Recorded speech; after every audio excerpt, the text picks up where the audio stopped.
부활절 정도 되면 좀 익숙해질 것 같습니다. 그죠? 한 주간 잘 지내셨죠? 네. 오늘 제가 본문 제목을 이제 부활 논쟁에서 드러난 사랑이라고 지었습니다. 사랑이 어디 있냐라고 생각할 수도 있지만 한번 잘 들여다보겠습니다. 오늘의 본문의 주제는 부활 논쟁입니다. 부활 논쟁은 단순하게 부활 이야기만 하는 것이 아닙니다. 기독교의 참된 진리를 선포하고 있는 장면이기도 하고 이제 마태복음의 후반부를 이끌어가는 주제이기도 합니다. 그래서 오늘 말씀을 보고 한 주간 좀 깊이 생각해 보시는 시간들이 되시면 참으로 좋겠습니다. 오늘의 이야기는 사실 역사 종교학적으로 보면 단순한 교리문답이 아닙니다. 이게 1세기에 유대교 내 두 지파, 사두개파와 바리새파의 치밀한 논쟁이 벌어지는 그 주제가 바로 부활 논쟁입니다. 그래서 이것은 단순하게 그 신학적 차이라기보다는 이제 인식론의 차이가 있습니다. 무엇을 진리로 볼 것인가? 그리고 과연 인간이란 어떤 존재인가? 그리고 하나님은 과연 정의로운가? 라는 이 모든 장면에서 충돌하는 지점이 바로 이 부활 논쟁에 담겨져 있습니다. 그래서 이 부활 논쟁의 뿌리를 먼저 이해하려면 우리가 기원전 2세기, 예수님 오시기 전 2세기에 신구약 중간기에 발생한 이 마카베오 혁명이 좀 알 필요가 있습니다. 그때 당시에 이제 그들에게는 굉장히 역사적인 깊은 트라우마가 있습니다. 당시 이제 시리아의 안티코스 4세는 유대교를 말살하기 위해서 이제 완전 전쟁으로 끝장을 내려고 합니다. 그래서 수많은 경건한 유대인들, 바리새파, 하시딤 뭐 이런 사람들이 지금 바리새인들의 그 조상쯤 되는 사람들을 다 죽였습니다. 그래서 이제 율법을 따르는 사람들에게는 심각한 문제가 발생합니다. 나는 율법에 순종했고 의롭게 살려고 했고 그렇게 살면 하나님께서 분명히 이 땅에서 복을 받는다고 했는데 율법을 지켰다는 이유만으로 왜 끔찍하게 죽어야 되는가? 라는 신학적 질문이 이제 도래하게 됐죠.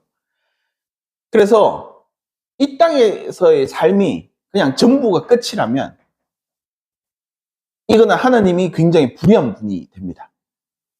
그래서 이 모순을 해결하고 하나님이 공의로운 분을 변호하기 위해서 이제 엄청나게 이 사람들이 성경을 깊이 묵상하기 시작합니다. 그래서 하나님께서 이 땅에서 억울하게 죽은 의인들이 마지막 날에 다시 살리셔서 그들에게 보상을 하시고 그리고 악인들은 심판의 저 술 구덩이에 빠뜨린다 라는 이제 심판과 육체 부활의 신앙이 함께 결합이 됩니다. 그래서 그 근거로 수많은 예언서들을 찾아봅니다. 그리고 그 다니엘서 12장 2절 3절엔 이런 말씀이 있습니다. 그리고 땅속의 티끌 가운데서 잠자던 사람 가운데서도 많은 사람들이 깨어날 것이다. 그들 가운데서 어떤 사람은 영원한 생명을 얻을 것이고 또 어떤 사람은 수치와 함께 영원히 모욕을 받을 것이다. 지혜 있는 사람은 하늘의 밝은 빛처럼 빛날 것이요 많은 사람을 옳은 길로 인도한 사람은 별처럼 영원히 빛날 것이다. 와 같은 이제 예언서들의 구절들을 막 찾아서 이 바리새파를 중심으로 이게 민족 신앙으로 발전하기 시작합니다. 그래서 이들은 모세오경뿐만 아니라 예언서, 성문서, 그리고 성문서라면 시편, 잠언, 전도서 뭐 이런 게 성문서입니다. 그리고 장로들의 유전, 그러니까 끊임없이 예전에 유대인으로서 의인으로 살았던 사람들이 구전으로 전해오는 말들까지 이제 전부 다 토라로 하나님의 계시로 인정을 했습니다. 그래서 하나님의 뜻은 시대에 따라 점진적으로 계시된다, 바뀐다. 그래서 우리가 알려면 우리가 성경을 묵상하고 그의 뜻을 밝히고 그렇게 살아야 한다라고 계속 이야기를 했던 거죠. 그래서 지난주에 잠시 얘기를 했었는데 이들의 부활은 억압받는 의인들에 대한 하나님이 최종적으로 그들에게 정당성을 부여하고 진실성을 부여하고 그들이 옳게 살았다라는 것을 입증하기 위해선 이들에게는 의인의 부활이 반드시 필요하게 된 것입니다. 억울하게 죽임을 당한 의인들은 반드시 하나님이 부활시킨다. 영원한 생명을 주신다. 라는 것.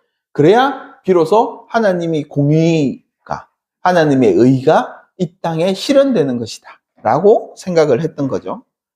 그래서 부활은 모세오경에 감추어져 있던 생명의 원리가 아니라 다니엘과 선지서 같은 예언서들에 의해서 드러났으니 시대마다 이제 점차적으로 신학적인 요소들은 발전하게 된다라는 그 신앙을 가지고 있었습니다.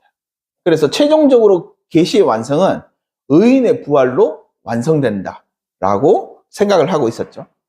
반면에 사두개파 사람들은 기본적으로 자기가 대제사장이었고 옛날부터 굉장히 귀족이었습니다. 그러니까 계속적으로 끊임없이 그들은 귀족의 삶을 살았죠.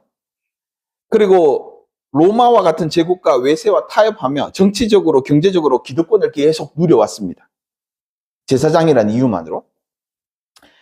그래서 이들에게는 이 땅에서 자기의 삶이 충분히 하나님께 이게 은혜를 받은 삶이기 때문에 고통받는 의인들을 위한 뭐 내세의 보상이나 종말론적으로 의인의 부활이나 이런 것은 전혀 필요하지 않았습니다. 오히려 부활이나 종말 사상은 민중들을 자극해서 자신의 기득권 체제를 위협하는 불온한 생각이라고 생각을 했습니다. 그래서 이들은 오직 선문서, 아니, 오직 토라, 그러니까 모세오경, 창세기, 출애굽기, 레위기, 민수기, 신명기만 성서로 인정하고 나머지는 그냥 참고도서로 인정을 하고 있었습니다. 그러니까 모세오경에는 부활이라는 일절의 형태도 나타나지 않기 때문에 이들은 부활에 관해서는 아예 그거는 이단적이야 라고 생각을 했고, 그 다음에 철저히 현세적으로, 왜냐하면 뭐 신명기나 출애굽기 끝에 보면 축복과 저주의 장면이 있습니다. 그게 보면 철저히 현재적 삶에 축복을 내리시는 장면이 나옵니다. 너희가 이 땅에서 장수하고 이 땅에서 복을 누리고 너희가 굶지 않고 풍요롭게 산다 라는 축복과 이 땅에서 멸망당하고 이 땅에서 흩어질 것이다 라는 저주로 구성되어 있습니다. 그러니 이들에게는 아예 이 땅에서 축복을 받고 이 땅에서 저주를 받는 게 자기 하나님의 뜻이지 내세의 세상에서 의인의 부활이나 이런 것들은 전혀 없다라고 생각을 해왔죠. 그리고 당시 이제 페르시아나 조로아스트교나 이런 쪽에서는 영혼 불멸설이라고 해서 영혼이 영원하고 육체는 더러운 존재라고 생각했기 때문에 이제 아예 육체는 멸하고 영혼이 구원받는 형태로 종교가 발전하기 시작합니다. 그러니까 그 외래적 사상을 받아들였다라고 이제 배격을 하기 시작했죠. 그래서 이러한 생각의 차이가 결국 성서를 어떻게 볼 것인가, 성서를 어떻게 인식하고 어떻게 기준점을 찾고 어떻게 진리를 추구할 것인가라는 방식에서 완전 삶의 방식에서 완전히 다른 형태로 드러나게 되어버립니다. 그래서 1세기 유대 역사가인 요세푸스가 이제 자기 책에 헬라 철학을 익숙한 독자들을 위해서 사두개파는 에피쿠로스 학파고 바리새파는 스토아 학파라고 적어 놨습니다. 나중에 우리가 바울 사도행전에 가면 바울 보고 에피쿠로스 학파, 스토아 학파의 예언자들이 살아나서 왔다, 이렇게 이야기를 하는 것처럼 이제 요 장면이 그렇게 이야기를 했습니다. 그래서 사두개파는 육체가 소멸되면 존재가 끝난다 라고 생각을 했습니다. 그래서 인간은 철저히 흙에서 와서 흙으로 돌아가는 존재였습니다. 그래서 육체의 호흡이 끊어지면 영혼도 함께 소멸하고 스올로 내려간 자는 결단코 하나님을 찬양할 수 없고 하나님의 기억 속에서 사라진다고 생각을 했습니다. 그러니까 죽음 앞에서는 어떠한 영원한 존재의 양식도 불가능하고 하나님의 개입조차도 끝난다고 생각을 했습니다. 그래서 이들에게는 지독한 현실주의자들이었습니다. 그래서 이들에게는 현세의 삶이 매우 매우 중요하고 현실 세계에서 복을 받기 위해서 하는 노력들이 매우 매우 신앙생활의 중요한 요소로 자리 잡게 됩니다. 이와 달리 바리새파는 하나님이 기억 안에서 영원히 산다라고 생각을 했습니다. 바리새파의 의인의 영혼은 하나님의 기억과 사랑 안에서 보존되고, 그렇게 마지막 날에 하나님이 온전히 새로운 차원의 육체를 입혀서 그들을 부활시킨다.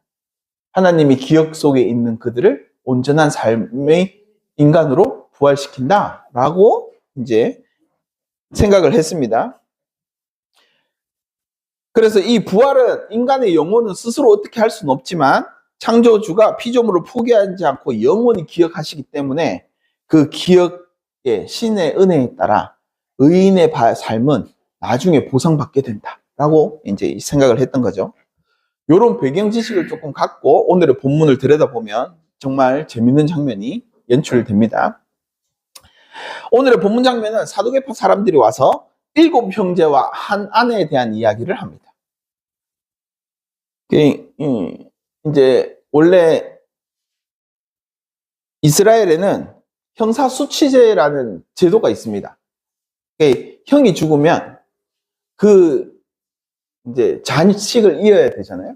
대대로 이제 그걸 살아야 되기 때문에 형사수치제라는 게 있습니다. 그래서 그 형수와 다시 결혼을 해서 아이를 낳고 그 아이를 이제 형의 이름으로 등록을 시키고 이제 형의 장자가 되는 거죠.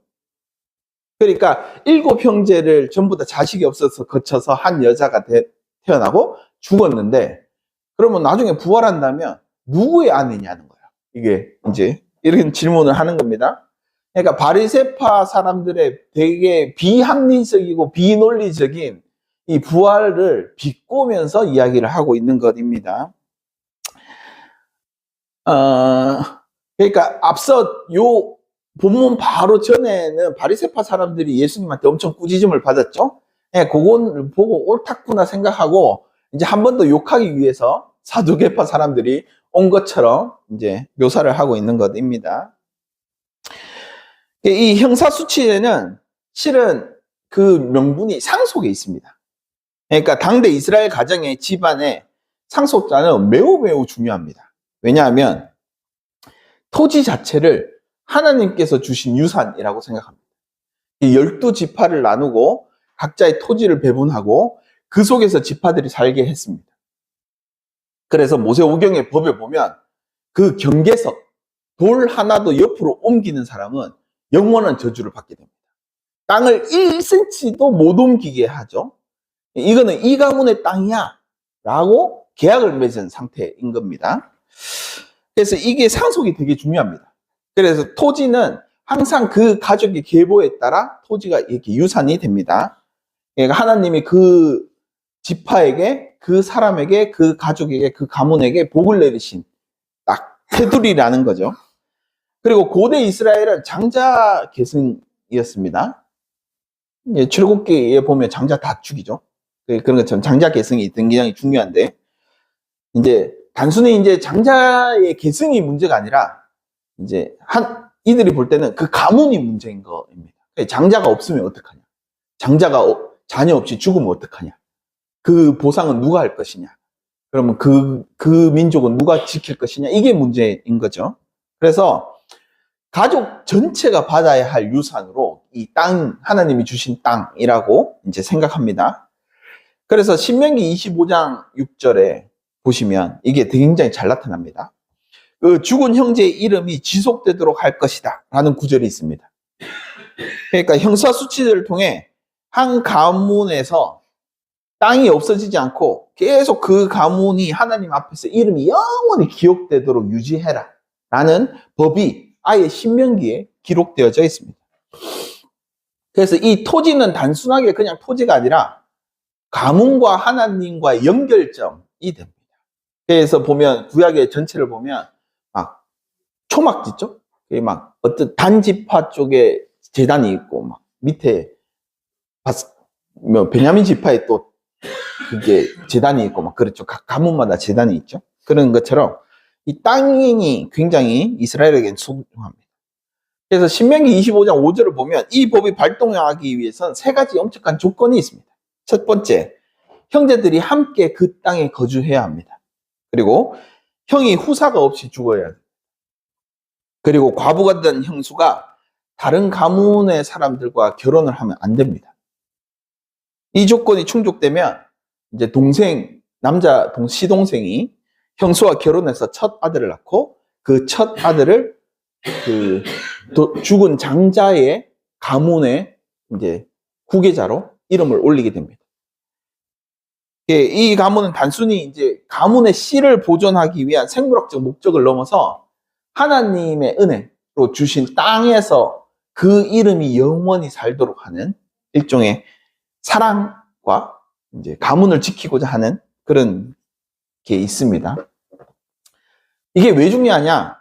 이스라엘 사람들에게는 이름이 지워진다는 것은 곧 하나님과의 언약의 백성 총회에서 추방되는 것입니다. 하나님과 완전히 떨어져 나가는 거죠. 그래서 이 언약 공동체에서 자신의 가문의 이름을 지키는 것이 굉장히 중요한 대목이 됩니다. 그리고 두 번째는 이 과부를 구하기 위함도 있습니다. 일단 과부가 되면, 자식 없는 과부가 되면 당시에는 그 지파에서 쫓겨나게 됩니다. 그리고 그 사람은 어떻게 살지 모르겠지만 어쨌든 죽음에 완전히 내몰리게 됩니다. 경제적 활동도 할 수 없고 땅도 없고, 그러다 보니 이제 나오미가 막 떠돌다가 저쪽에 가서 이제 밭에 떨어진 이삭들을 주우면서 먹고 살잖아요. 그런 것처럼 완전 한순간에 취약계층으로 전락하게 됩니다. 그래서 기본적으로 그녀와 그 가문을 지키기 위한 사회적 안정보장 제도가 요 형사수치제 안에 들어 있습니다. 그리고 하나님이 주신 기업, 땅을 보존하는 역할도 했습니다. 이스라엘 땅은 기본적으로 하나님의 소유라고 했죠.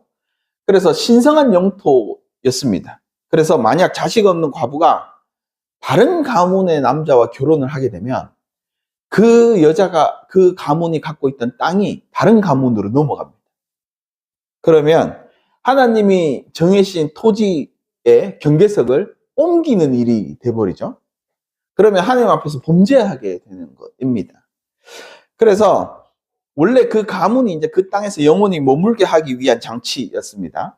예를 들어서 전쟁이나 기근이 일어난 한 지파에 장자들이 몽땅 엄청 많이 죽었어요.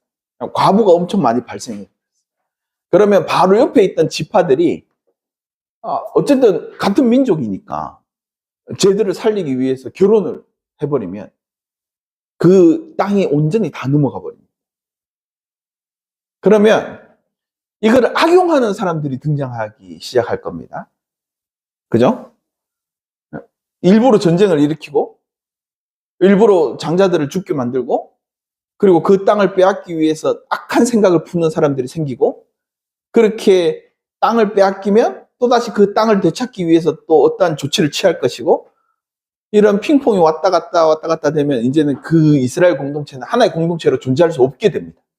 오로지 힘이 센 사람이 더 많은 영토를 가지게 되는, 다른 이방인들과 전혀 다름이 없는 형태로 발전하게 되겠죠. 그래서 이 안에는 공동체를 위한 정신이 담겨져 있기도 한 것입니다. 물론 이제 이 법을 강제할 수는 없습니다.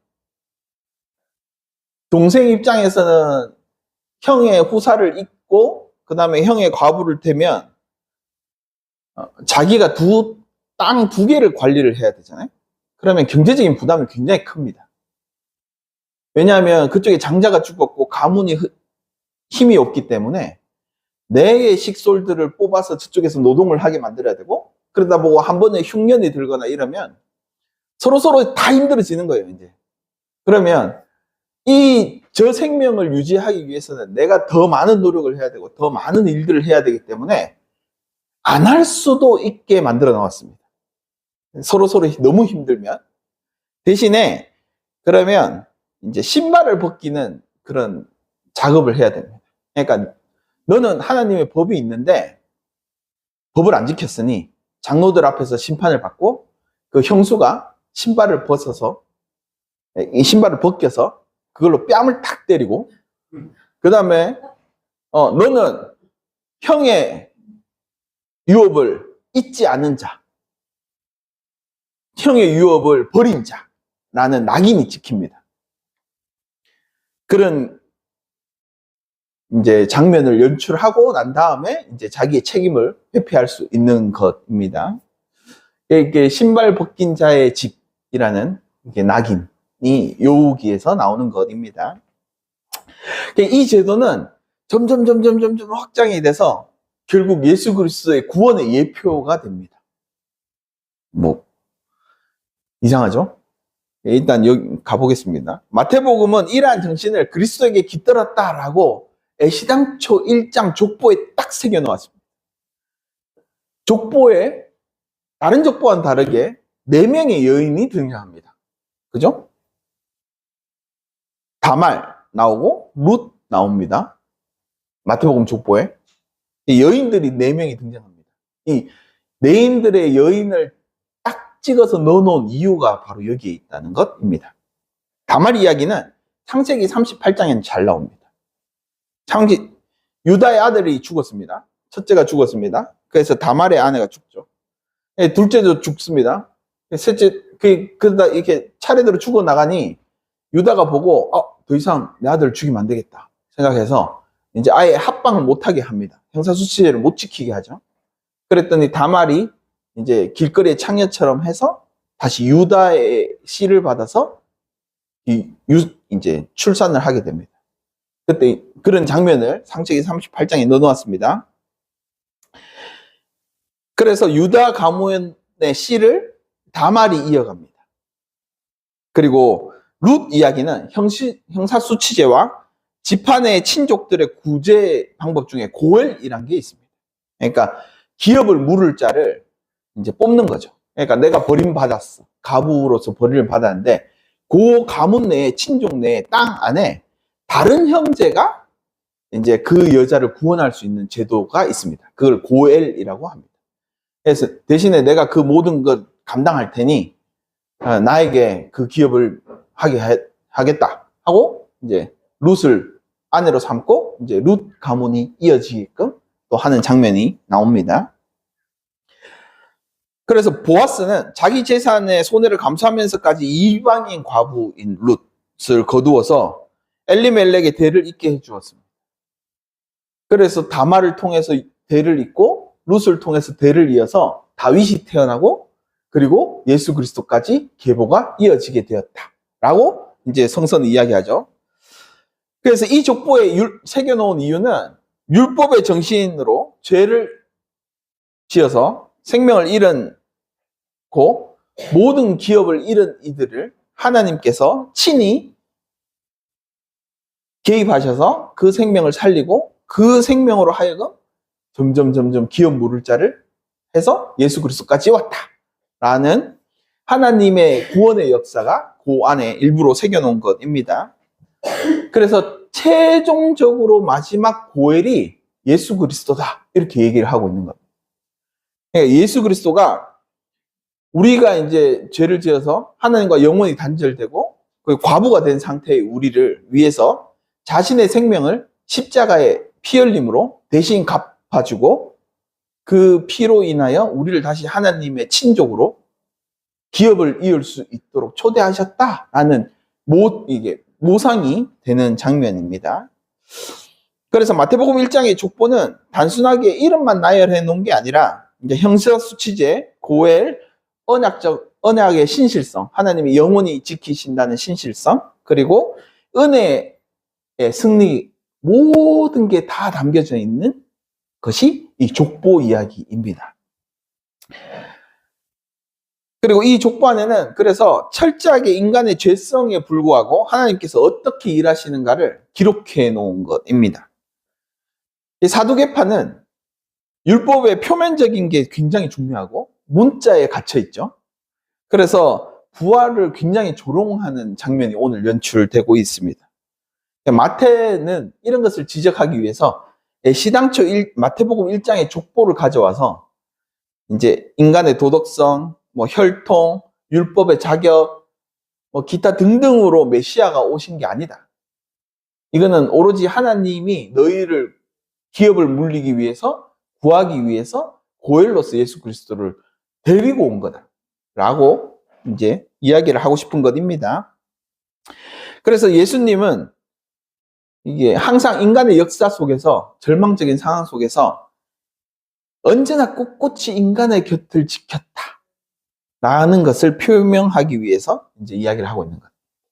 그래서 예수 그리스도가 오늘의 말씀에도 나는 죽은 자의 하나님이 아니라 살아있는 자의 하나님이다 라고 하신 것도 이러한 하나님의 능력을 이야기를 하고 있는 대목이기도 합니다.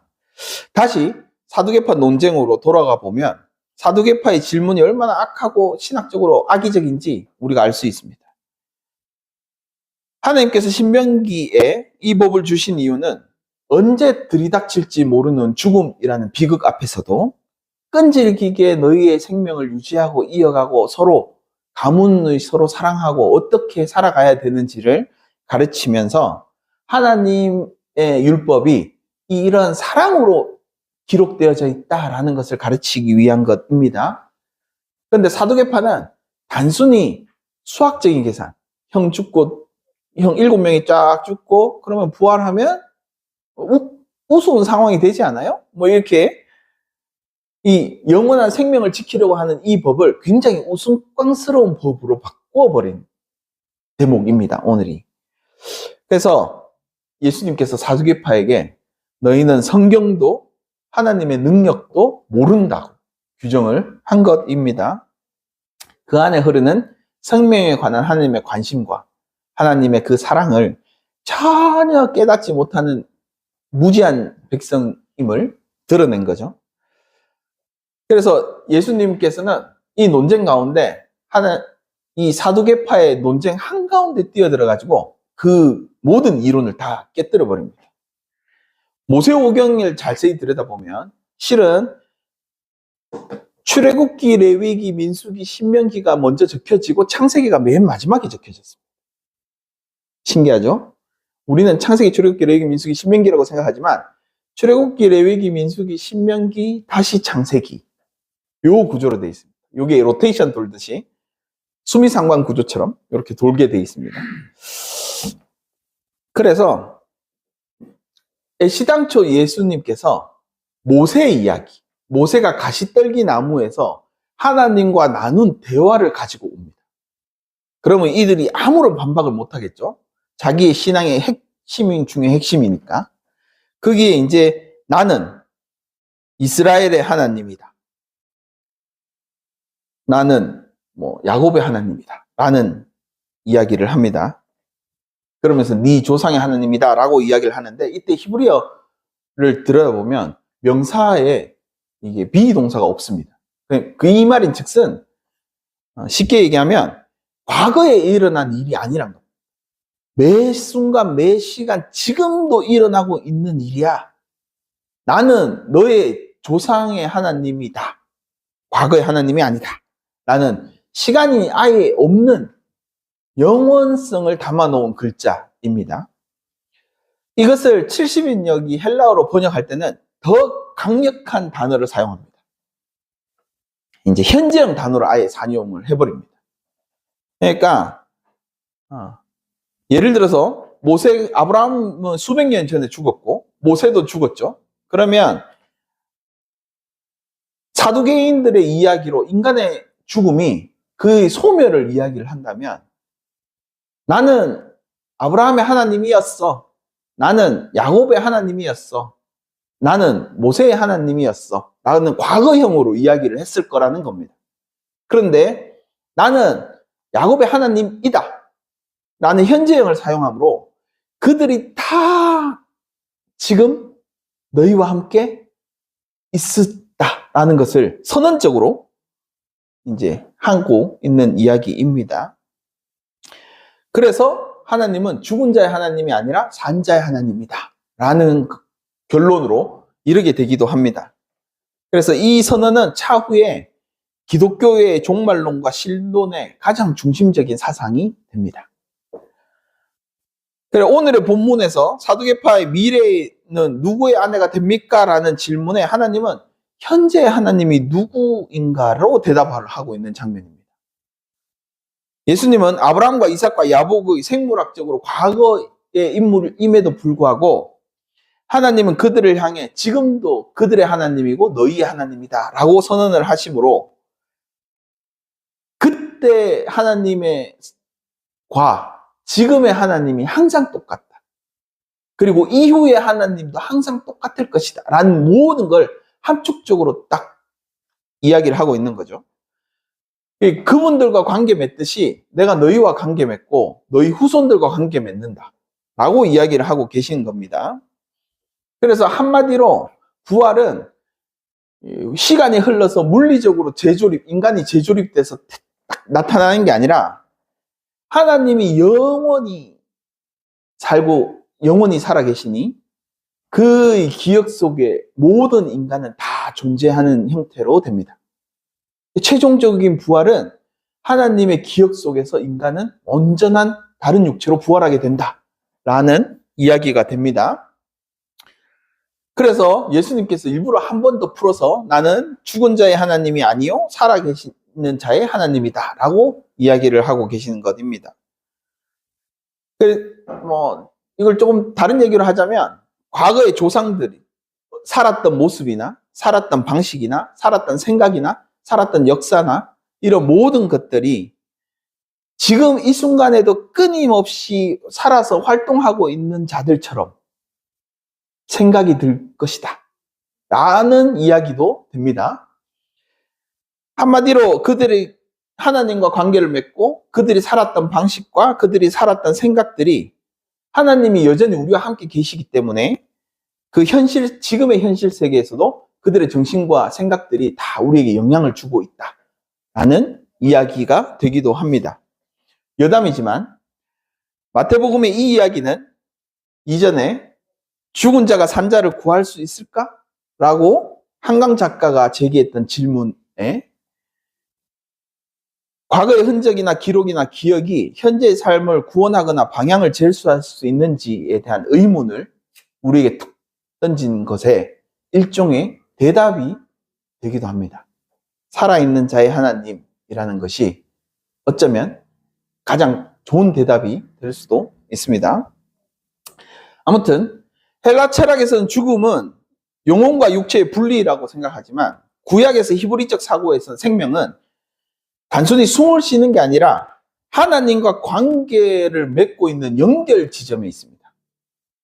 그러니 하나님의 연결되어 있는 상태를 생명이라고 생각을 했습니다.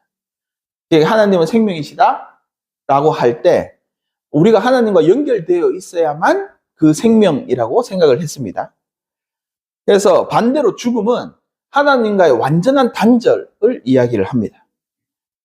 사두개파는 생물학적 호흡이 멈춘 것을 완전한 죽음이라고 생각을 했습니다.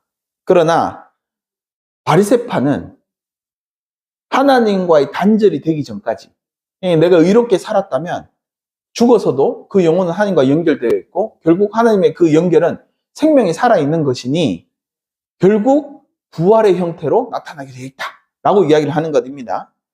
그리고 생명의 근원이신 하나님이 예수님께서 증언하시기를 이제 이 현재도 살아있는 자의 하나님이라고 얘기를 하시는 것으로 바리새파에게 손을 딱 들어주고 있는 장면이기도 합니다. 그래서 만약에 이제 생명의 근원이신 하나님과 연결되어 있는 요 모습으로 온전한 모습으로 서게 되겠지만 너희가 생각하는 그런 육체가 아니다. 천사와 같거나 아니면 새로운 형태의 하는 부활이 일어날 것이다 라고 이야기를 하고 있는 것입니다.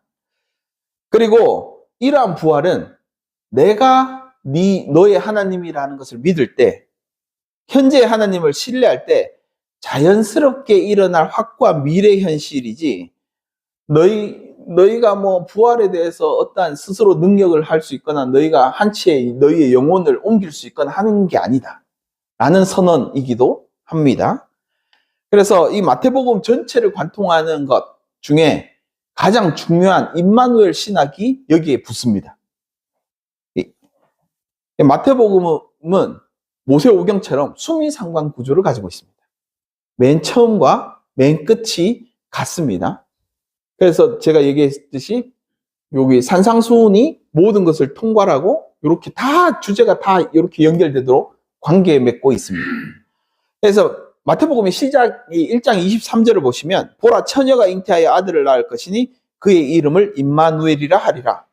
이를 번역한즉 하나님이 우리와 함께 계시다. 그리고 마태복음 28장 20절 마지막에 예수 그리스도께서 승천하시면서 볼지어다 내가 세상 끝날까지 너희와 항상 함께 있으리라 하시니라 라고 이야기를 합니다. 이때도 이제 현재형을 사용하죠. 그래서 예수 그리스도의 오심으로부터 하나님과 함께 하심을 증언하셨고 예수님이 하늘로 돌아가심으로도 내가 너희와 끝까지 함께 있겠다 라는 선언으로 이 마태복음은 끝이 납니다. 그래서 이 부활 논쟁은 그래서 임마누엘이라는 신앙에서 우리는 들여다봐야 됩니다.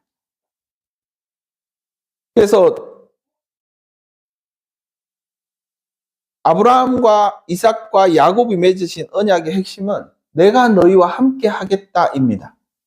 그것처럼 지금의 부활 논쟁은 하나님께서 내가 너희와 처음부터 너희의 시작점부터 함께 했으니 너희의 끝날까지 내가 함께 있을 거야. 그리고 너희 그 끝날에 너희는 부활해서 나와 영원히 있을 거야. 라는 일종의 말이 되기도 합니다. 그래서 사두개파 사람들이 얘기하듯이 죽음이 하나님과의 관계를 끝낼 수 없고 죽음이 하나님과의 단절됨을 만들 수 없다. 죽음조차도 하나님과의 관계 속에서 있고 죽음조차도 하나님과의 영원성 속에 아무런 힘을 발휘하지 못한다. 라고 이야기를 하고 계신 것입니다. 그래서 이것이 나중에는 기독교의 부활의 가장 큰 동력이 됩니다. 결국 마태복음 22장의 부활 논쟁은 부활을 죽고 난 뒤에 경험할 아득한 미래의 일이라고 치부하지 말라라고 이야기를 하고 있는 것입니다. 예수 그리스도 안에서 임마누엘의 은혜를 누리는 사람, 즉 지금 여기 살아서 하나님을 믿고 하나님과 함께 생활하고 하나님과 더불어 함께 관계를 맺고 있는 사람은 이미 영적으로 부활한 상태라는 것입니다. 그리고 부활과 영원한 생명에 참여하고 있는 것이라고 이야기를 하고 있는 것입니다. 육체의 죽음은 잠시 이 관계를 가리고 있을 뿐 본질적으로 그 관계는 무너지지 않아. 영원해. 라고 이야기를 하고 있는 것입니다.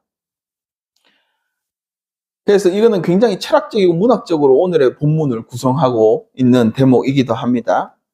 그리고 이 이후에 이제 십자가 처형 장면에서 마태복음은 특별한 현상들이 나타납니다.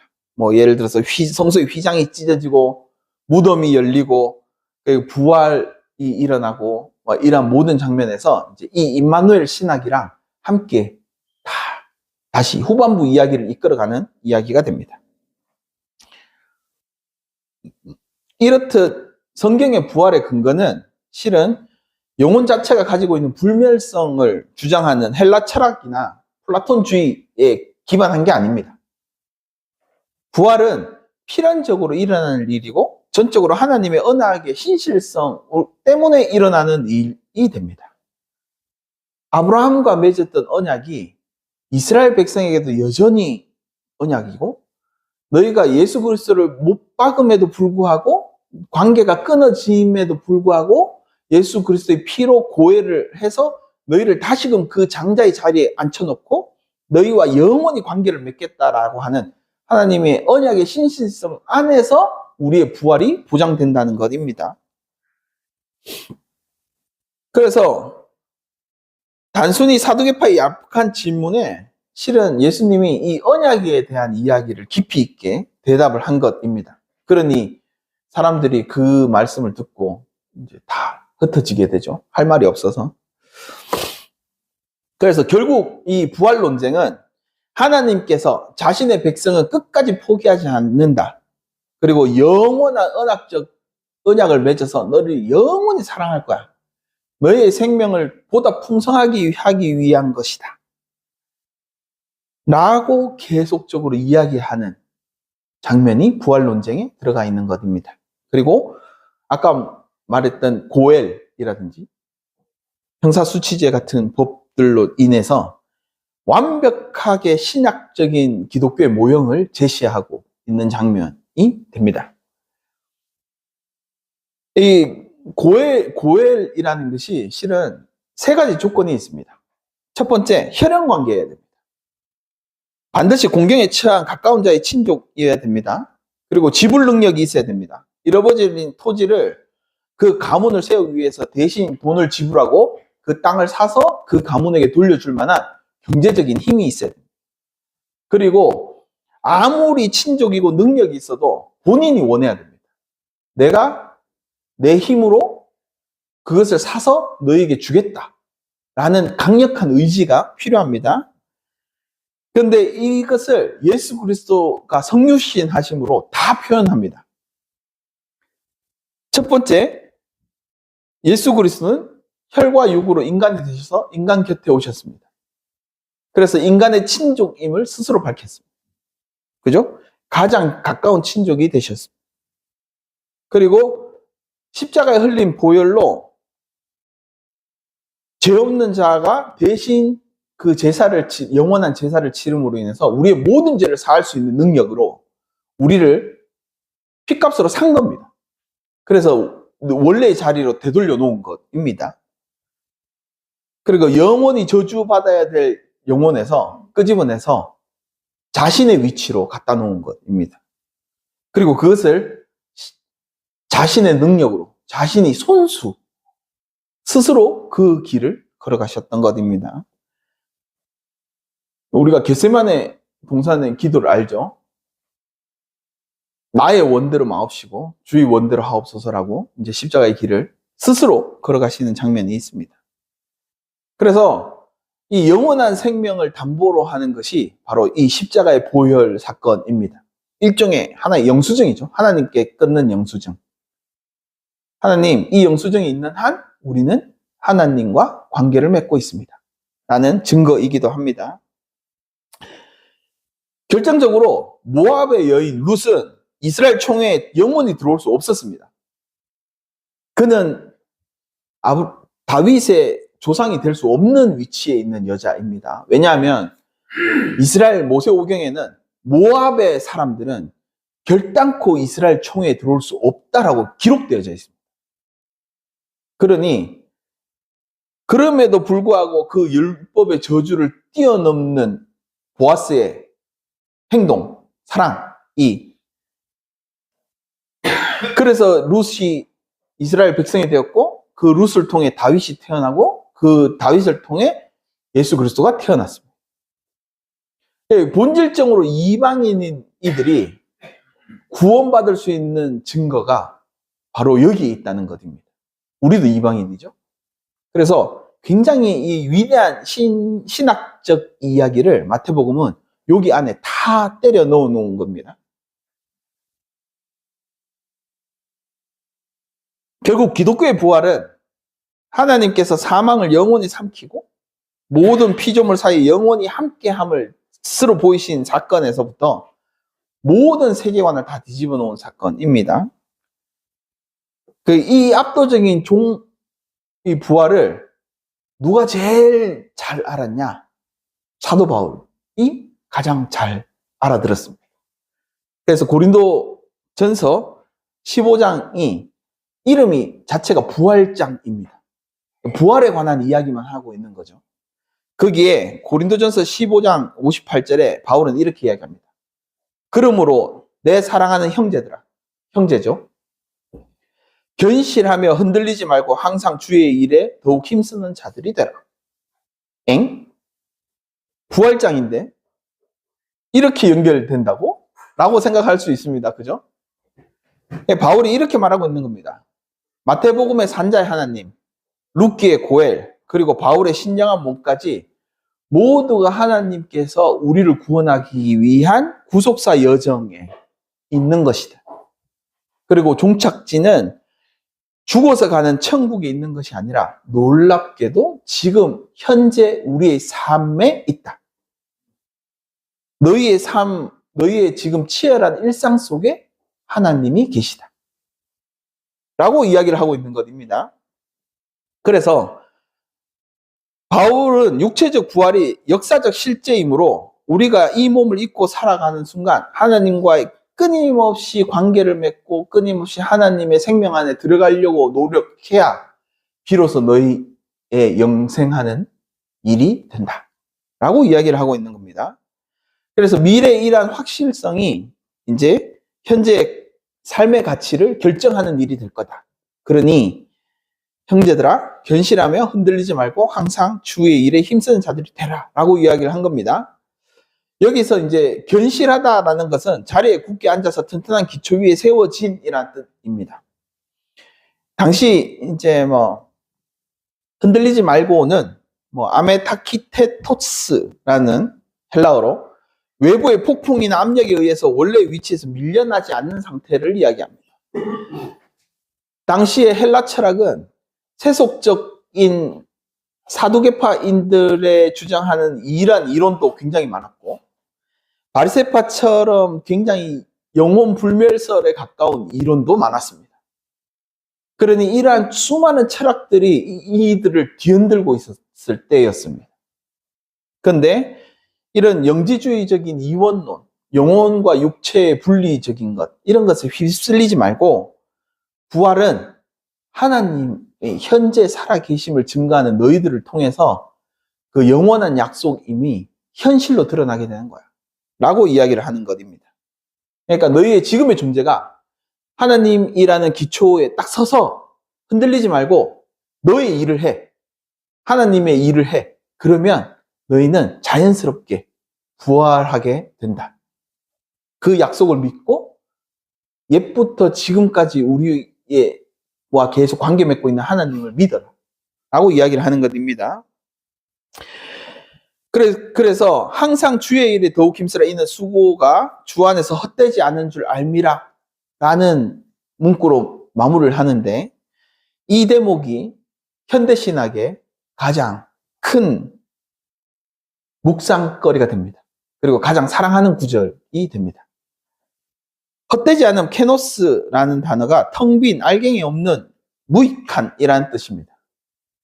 네, 부활이 없으면 우리가 이 땅에서 흘리는 눈물, 정의를 위한 투쟁, 약자를 위한 사랑 이런 것은 전부 다 사실 무덤 속으로 들어갈 일입니다. 하나님과의 관계가 끝나는 순간 그 일은 아무런 의미가 없고 아무런 가치가 없습니다. 그런데 왜냐하면 우리가 죽으면 사두개파 사람들은 영도 무로 돌아간다고 생각했기 때문에 그러면 우리가 지금 살고 있는 모든 정신이나 기타 등등의 것은 그냥 무로 흩어질 뿐 아무런 세상의 의미를 가지지 못하는 것이 됩니다. 그런데 기독교에게는 부활이 있기 때문에 그리스도 안에서 단순히 한 잔 물 대접한 것도 실은 영원한 하나님 나라를 위한 벽돌 하나 쌓는 작업이 됩니다. 그래서 십자가를 통과한 이 그리스도의 부활을 목격한 자들도 있고 바울도 다메섹 도산에서 부활한 예수를 만났기 때문에 이 부활이 결국 나의 지금의 삶의 형태를 결정하게 된다라고 바울은 이야기를 하는 것입니다.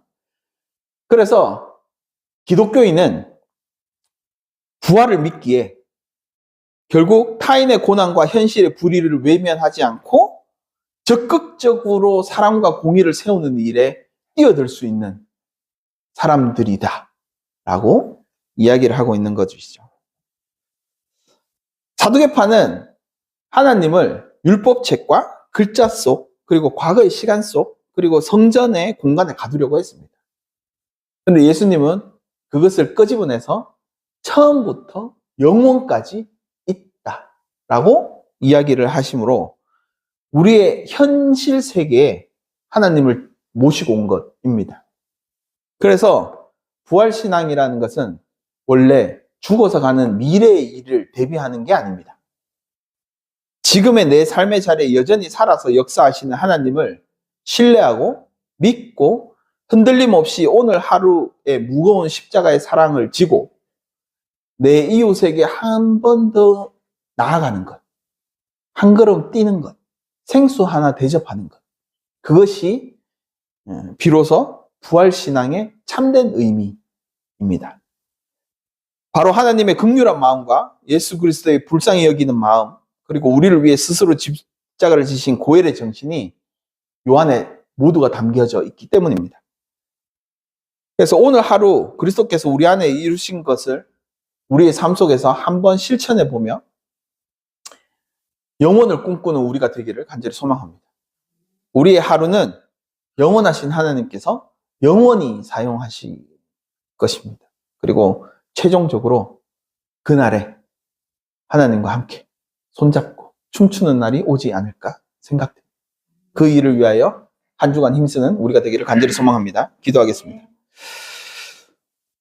진정한 연대는 고통을 나누는 윤리적 결정이다. 공동의 고통은 말 없는 형제를 만든다. 고통을 나누는 것이 이해하는 것보다 더 가치가 있다. 세계의 무관심 앞에서 인간의 언어와 추상적인 이성은 종종 공허해진다. 진정한 연대는 거짓된 희망이나 위로 대신 타인의 고통 앞에서 함께 침묵하고 그 무게를 감당하겠다는 윤리적 결정에서 태어난다.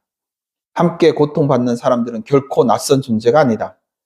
고통은 벌이 아니라 진리이다. 고통을 나눈다는 것은 형제를 만드는 일이다.